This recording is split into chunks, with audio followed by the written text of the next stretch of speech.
Magandang araw sa inyo mga katuwang. Ako po si Brother Ryan America, Disciple Preacher ng El Shaddai Tapat Chapters. Welcome sa ating almusal for our soul ngayong araw ng Miyerkules, February 19, 2025.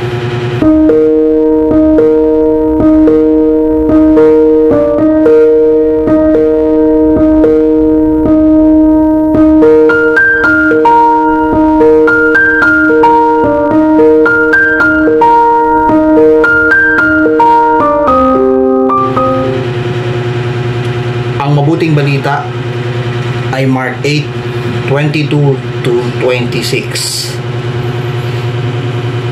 Sabi ng Ebanghelyo, na numbalik ang kanyang paningin at malinaw na niyang nakita ang lahat.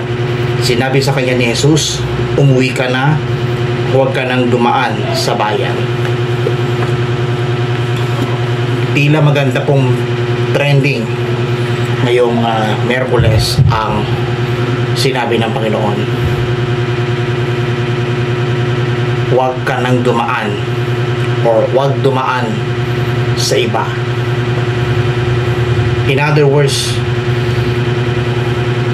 huwag kang dadaan sa nagpapalabok ng ating paningin.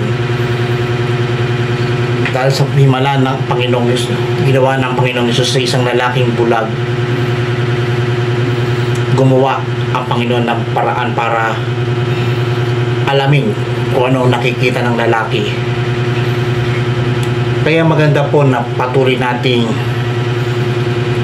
iparanas ang mabuting kalooban ng Panginoon at tandaan po nating lahat sa pamagitan ng ating pagninilay sa kanyang mga salita, tsak na patuloy tayong magkakaroon ng patuloy na kalakasan na galing sa ating Panginoon at papabuti sa atin ang tunay at marubdob na paglilingkod. Kaya halinawa sa pamamagitan ng pakikinig ng mabuting balita, maranasan po natin ang dakilang pag-ibig na galing sa ating Panginoon.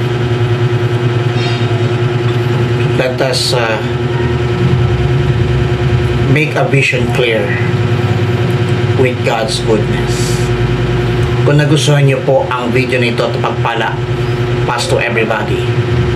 Punuin po natin sa social media ang mabuting balita at gawing viral, trending, fresh at hot topic araw-araw ang mabuting balita. Dito lamang po sa almusal for our soul. Magandang araw po sa inyo lahat.